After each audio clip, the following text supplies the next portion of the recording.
Hello दोस्तों, स्वागत है आपका अपने चैनल सुभानी एकेडमी पर। दोस्तों, आज आप लोग के लिए लेकर आए हैं बाल विकास में दोस्तों हम लोग प्रीवियस ईयर क्वेश्चन को पढ़ेंगे।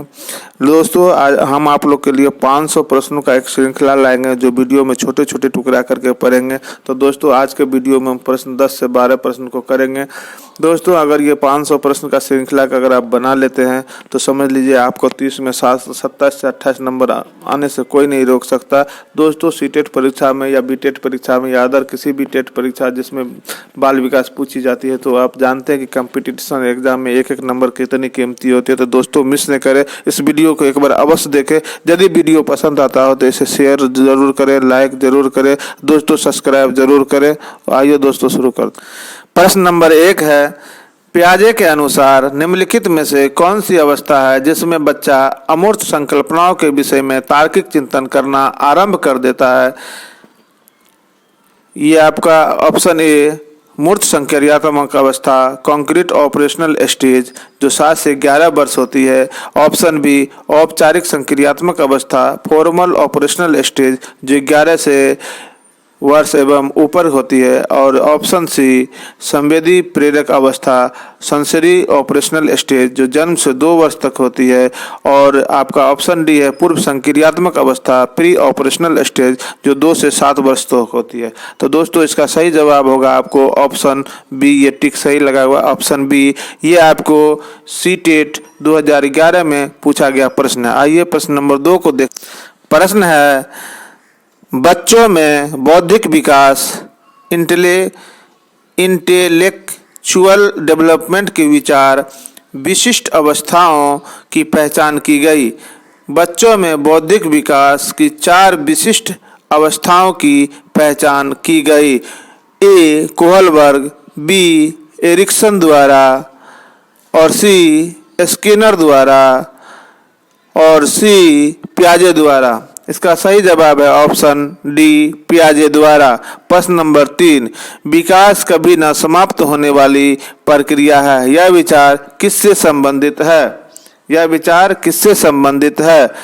ऑप्शन ए अंतः संबंध का सिद्धांत, ऑप्शन बी निरंतरता का सिद्धांत, ऑप्शन सी एकीकरण का सिद्धांत, ऑप्शन डी अंतः क्रिया का सिद्धांत।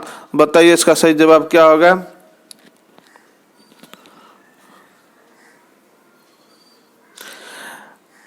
प्रश्न नंबर 3 का सही जवाब आपको होगा ऑप्शन बी निरंतरता का सिद्धांत पर ये आपको आधारित है। चलिए अगले प्रश्न की तरफ चलते हैं जो प्रश्न नंबर 4 है। प्राथमिक स्तर पर एक शिक्षक में निम्न में से किसे सबसे महत्वपूर्ण विशेषता मानना चाहिए? प्राथमिक स्तर पर एक शिक्षक में निम्न में से किसे सबसे महत्वपूर्ण विशेषता मानना चाहिए? नंबर ए पढ़ाने की उत्सुकता, बी धैर्य और दृढ़ता, और सी शिक्षण पद्धतियाँ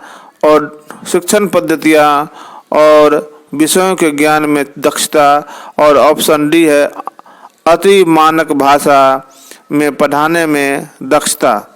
बताइए, ये सीटेट 2011 में पूछा गया प्रश्न है। ये आपको पेडागोजी का सवाल है। प्राथमिक स्तर पर एक शिक्षक में निम्न में से किसे सबसे महत्वपूर्ण विशेषता माननी चाहिए? बताइए दोस्तों, ऑप्शन प्रश्न नंबर 4 का सही जवाब क्या होगा? प्रश्न नंबर 4 का सही जवाब होगा आपका ऑप्शन, बोलिए, ऑप्शन बी धैर्य और दृढ़ता। क्या हो जाएगा? धैर्य और दृढ़ता। प्रश्न नंबर 5 की तरफ चलते हैं। निम्नलिखित निम्न में से कौन सा शिक्षार्थियों में सृजनात्मकता क्रिएटिविटी का पोषण करता है? ये नीचे 4 ऑप्शन दिया गया है, इसमें सृजनात्मकता के बारे में बताना है, पोषण करता है। ऑप्शन ए अच्छी शिक्षा के व्यवहारिक मूल्यों के लिए विद्यार्थियों का शिक्षण, ऑप्शन बी प्रत्येक शिक्षार्थी की अंतर्जात प्रतिभाओं का पोषण करना एवं प्रश्न करने के अवसर उपलब्ध कराना, सी विद्यालय जीवन के प्रारंभ में उपलब्धियों के लक्ष्यों पर बल देना। और डी, परीक्षा में अच्छे अंक के लिए विद्यार्थियों की कोचिंग करना। बताइए क्या सही जवाब होगा। प्रश्न को गौर से समझिए, पेडागोजी का सवाल है, शिक्षा शास्त्र का। कौन सा शिक्षार्थियों में सृजनात्मकता, क्रिएटिविटी जो तो उसका पोषण करता है। तो इसका सही जवाब बताइए, गौर से जरा सोचिए, आपको मिल जाएगा। ऑप्शन बी, प्रत्येक शिक्षार्थी के अंतर्जात प्रतिभाओं माने इंटरनल टैलेंट का पोषण करना एवं प्रश्न करने के अवसर पर, जिसमें भी अवसर हो, ये आपका प्रश्न लगभग सही जवाब मिलेगा। अवसर उपलब्ध कराना बच्चों को जिसमें अवसर मिलता। प्रश्न नंबर 6, वह अवस्था जब बच्चा तार्किक रूप से वस्तुओं व घटनाओं के विषय में चिंतन प्रारंभ करता है। बताइए, यहाँ पर तो ऑप्शन नहीं है, लेकिन बताइए 4 ऑप्शन क्या होगा इसका। तार्किक रूप से, ऑप्शन ए संवेदी प्रेरक अवस्था, sensory operational stage. Option B औपचारिक संक्रियात्मक अवस्था। ऑप्शन बी पूर्व संक्रियात्मक अवस्था। और ऑप्शन डी मूर्त संक्रियात्मक अवस्था। सही जवाब ऑप्शन डी मूर्त संक्रियात्मक अवस्था। प्रश्न नंबर 7, प्रश्न है, निम्नलिखित में से किस अवस्था में बच्चे अपने समवयस्क समूह पीयर ग्रुप से सक्रिय सदस्य हो जाते हैं। प्रश्न को फिर से सुने, निम्नलिखित में से किस अवस्था में बच्चे अपने समवयस्क समूह के सक्रिय सदस्य हो जाते हैं। किशोरावस्था, ऑप्शन बी प्रौढ़ावस्था, ऑप्शन डी पूर्व बाल्यावस्था और ऑप्शन डी बाल्यावस्था। प्रश्न नंबर 7, सही जवाब होगा आपका ऑप्शन ए किशोरावस्था। अगला प्रश्न है, निम्न कक्षाओं में शिक्षण की खेल विधि प्ले मेथड आधारित है। ऑप्शन ए शारीरिक शिक्षा कार्यक्रमों के सिद्धांत पर। ऑप्शन बी शिक्षण की विधियां के सिद्धांत पर। और ऑप्शन सी विकास एवं वृद्धि के सिद्धांत के मनोवैज्ञानिक सिद्धांत पर। और ऑप्शन डी शिक्षण के सामाजिक सिद्धांतों पर, सोशल कॉन्सेप्ट ऑफ टीचिंग पर। बताइए क्या सही जवाब होगा। प्रश्न 8 का, कक्षा में शिक्षण की खेल विधि प्ले मेथड आधारित है, किस पर आधारित है। शारीरिक शिक्षा कार्यक्रम पर, फिजिकल एजुकेशन प्रोग्राम के सिद्धांत पर, या शिक्षण के विधियां पर जो टीचिंग मेथड होती है, या विकास एवं वृद्धि डेवलपमेंट ऑफ ग्रोथ पर, डेवलपमेंट एंड ग्रोथ। और चौथा है शिक्षण के सामाजिक सिद्धांत पर, सोशल कॉन्सेप्ट ऑफ टीचिंग पर। दोस्तों इसका सही जवाब होगा ऑप्शन सी विकास एवं वृद्धि डेवलपमेंट एंड ग्रोथ के मनोवैज्ञानिक सिद्धांत पर कक्षा के शिक्षण की खेल विधि इसी पर आधारित है। ठीक ना। अगला प्रश्न देखते हैं, प्रश्न नंबर 9 है। प्रश्न है, बच्चों के संज्ञानात्मक विकास कॉग्निटिव डेवलपमेंट को सबसे अच्छे तरीके से कहाँ परिभाषित किया जा सकता है। ऑप्शन ए खेल के मैदान में, प्लेग्राउंड। दूसरा है ऑप्शन बी विद्यालय एवं कक्षा में, स्कूल एवं क्लास। और तीसरा है ऑप्शन सी गृह में, होम में। और चौथा है ऑप्शन डी ऑडिटोरियम में।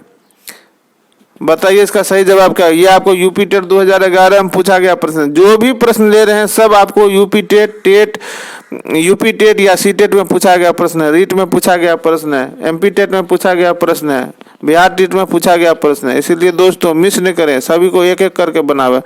बताइए प्रश्न नंबर 9 का सही जवाब क्या होगा। प्रश्न नंबर 9 का सही जवाब होगा आपका ऑप्शन बी विद्यालय एवं कक्षा में। बच्चों के संज्ञानात्मक विकास को सबसे अच्छे तरीके से कहाँ परिभाषित किया जा सकता है? तो विद्यालय एवं कक्षा में। ठीक, समझ गए, क्लियर हो गया। अब चलते हैं प्रश्न नंबर 10 की तरफ।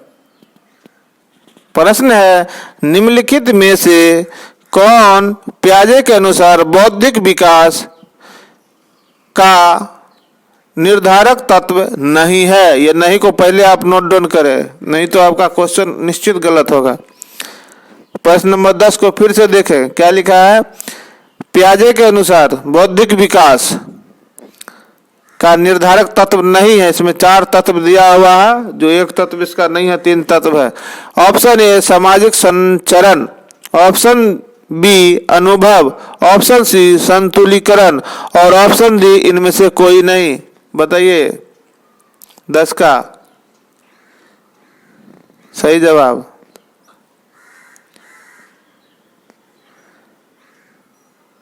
दस का सही जवाब होगा ऑप्शन ए सामाजिक संचरण।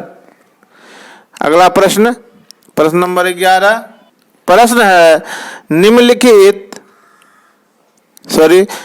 प्रश्न नंबर 11, बालकों की सोच अमूर्तता की अपेक्षा मूर्त अनुभवों एवं प्रतियों से होती है। यह अवस्था, बालकों की सोच अमूर्तता की अपेक्षा मूर्त अनुभवों एवं प्रतियों से होती है। यह अवस्था किस उम्र में होती है? बताइए। 7 से 12 वर्ष, 12 से 22 तक, ऑप्शन सी 2 से 7 वर्ष और ऑप्शन डी जन्म से 2 वर्ष। मूर्त और मूर्त की अपेक्षा, अमूर्त की अपेक्षा मूर्त अनुभवों एवं प्रतियों से होती है। 11 का ए सही जवाब 7 से 12 वर्ष। प्रश्न नंबर 12 है, विकास के संदर्भ में निम्नलिखित में से कौन सा कथन सत्य नहीं है? बार बार कहते नहीं को आप नोट डाउन करें। ऑप्शन ए, विकास की प्रत्येक अवस्था में अपने खतरे हैं। ऑप्शन बी, विकास उकसाने बढ़ावा देने से नहीं होता, विकास सांस्कृतिक परिवर्तनों से प्रभावित होता है। और ऑप्शन डी, विकास प्रत्येक अवस्था की अपनी विशेषता होती है। नहीं पूछा है। 12 का इसका सही जवाब होगा आपका ऑप्शन बी, विकास उकसाने बढ़ावा देने से नहीं होता। बाकी ये तीनों चीज अपनी जगह सही है। विकास के संदर्भ में विकास की प्रत्येक अवस्था में अपने खतरे होते, सही बात है। विकास सांस्कृतिक परिवर्तनों से प्रभावित होता है, ये भी सही बात है। विकास की प्रत्येक अवस्था की अपनी विशेषता होती है, ये भी सही बात है। लेकिन यहाँ नहीं निगेटिव पूछा है, तो इसलिए निगेटिव का जगह निगेटिव होगा आपका ऑप्शन बी, विकास उकसाने बढ़ावा देने से नहीं होता। ये आपको देख लीजिए, रीट यहाँ हम रीट 2011 में पूछा गया सवाल। तो दोस्तों आज के इस वीडियो में मैंने 12 प्रश्न को लेकर आया। दोस्तों ये 12 प्रश्न आपके लिए बहुत उपयोगी है, जो सभी प्रश्न किसी न किसी परीक्षा में पूछा गया है। अगला वीडियो में हम 12 से आगे का प्रश्न करेंगे, लगभग 500 प्रश्नों का श्रृंखला लेकर आएंगे। यदि ये 500 प्रश्न आप बना लेंगे दोस्तों, तो आपका 27-28 नंबर कोई काट नहीं सकता। मैं दोबारा बता रहा हूँ। इसीलिए दोस्तों यदि वीडियो अच्छा लगे तो चैनल को सब्सक्राइब जरूर करें, ताकि हम आपके लिए 500 वीडियो जरूर लेके आवे, मेरा भी मोटिवेशन बना रहे। तो तब तक के लिए दीजिए इजाज़त, फिर मिलते हैं अगले वीडियो में। जय हिंद।